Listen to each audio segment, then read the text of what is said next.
Capítulo 2. Manifestaciones físicas. Mesas giratorias. 60. Damos el nombre de manifestaciones físicas a las que se traducen en efectos sensibles, tales como ruidos, movimiento y desplazamiento de cuerpos sólidos. Algunas son espontáneas, es decir, independientes de la voluntad, otras pueden ser provocadas.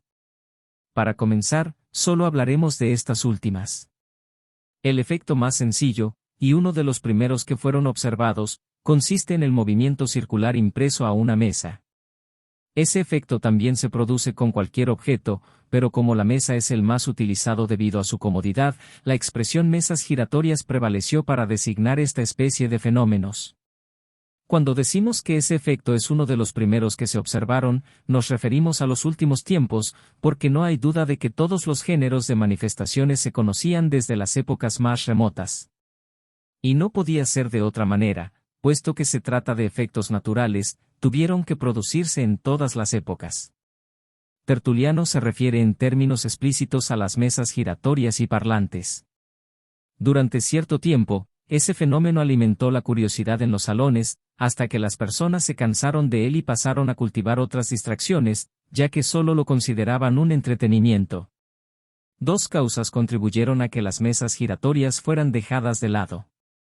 En relación con las personas frívolas, la causa fue la moda, que raramente les permite consagrar 2 inviernos seguidos al mismo pasatiempo, aunque a este le consagraron 3 o 4, todo un prodigio para ellas.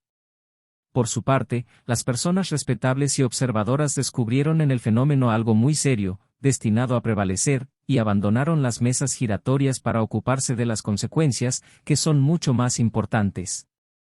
Es decir, dejaron el alfabeto por la ciencia. Ese es todo el secreto de este aparente abandono, con el que hicieron tanto alboroto los burlones. Sea como fuere, el fenómeno de las mesas giratorias será siempre el punto de partida de la doctrina espírita. Por eso debemos dar algunas explicaciones al respecto, y con mayor razón aún porque, al mostrar los fenómenos más simples, el estudio de sus causas será más fácil, y la teoría, una vez establecida, nos dará la clave de los efectos que son más complicados.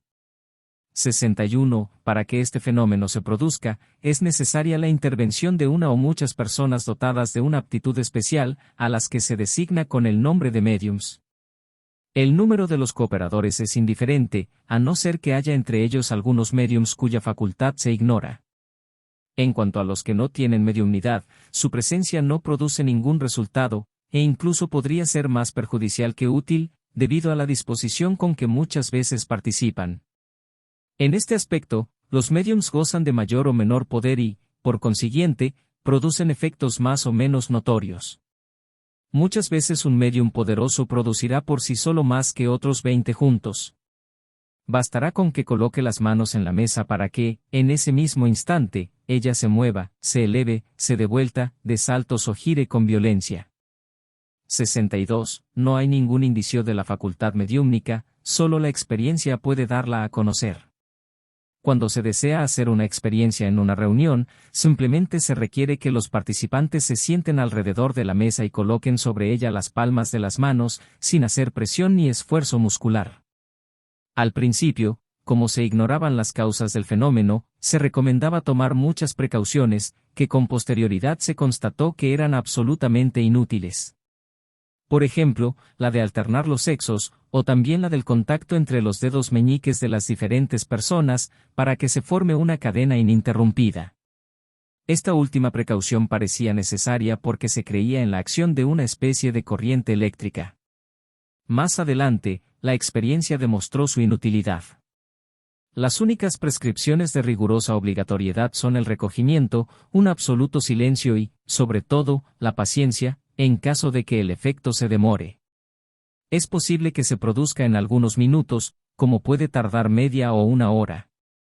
Eso depende del poder mediúmnico de los copartícipes. 63. Digamos también que la forma de la mesa, la sustancia con que está hecha, la presencia de metales, de la seda en la ropa de los asistentes, los días, las horas, la oscuridad o la luz, etc., son tan indiferentes como la lluvia o el buen tiempo. Solo el peso de la mesa debe ser tomado en cuenta, pero solamente en caso de que el poder mediúmnico sea insuficiente para vencer su resistencia. De lo contrario, una sola persona, hasta un niño, puede hacer que se eleve una mesa de 100 kilos, mientras que, en condiciones menos favorables, 12 personas no conseguirán que un pequeño velador se mueva. Con las cosas dispuestas de ese modo, cuando el efecto comienza a manifestarse, con mucha frecuencia se oye un leve crujido en la mesa, se siente una especie de estremecimiento, que es el preludio del movimiento. Da la impresión de que la mesa realiza esfuerzos para ponerse en marcha. Después, el movimiento de rotación se acentúa, y se acelera hasta el punto de adquirir tal rapidez que los presentes se ven en grandes dificultades para acompañarlo. Cuando el movimiento se ha iniciado, los asistentes pueden incluso apartarse de la mesa, pues ella seguirá moviéndose en todos los sentidos sin que medie contacto alguno. En otras circunstancias, la mesa se levanta y se afirma ora sobre un pie, ora sobre otro, y a continuación retorna suavemente a su posición normal. También puede balancearse, imitando el movimiento de cabeceo o de balance de un barco. Finalmente, aunque para esto es indispensable un poder mediúmnico considerable, hay ocasiones en que la mesa se levanta por completo del suelo y se mantiene en equilibrio en el aire, sin ningún punto de apoyo, y a veces se eleva hasta el techo, de modo que se puede pasar por debajo de ella. Luego, desciende lentamente, balanceándose en el aire como lo haría una hoja de papel, o cae con violencia y se rompe, lo que prueba de modo patente que nadie ha sido juguete de una ilusión óptica. 64. Otro fenómeno que se produce con mucha frecuencia, de acuerdo con la naturaleza del medium, es el de los golpes que vibran dentro de la sustancia misma de la madera, sin que la mesa realice movimiento alguno. Esos golpes, muy débiles en ocasiones, pero en otras muy intensos, también se escuchan en otros muebles de la habitación, en las puertas, en las paredes o en el techo. Pronto volveremos a este tema. Cuando se producen en la mesa, los golpes provocan en ella una vibración muy perceptible por medio de los dedos, y sobre todo muy clara cuando se aplica el oído contra la mesa.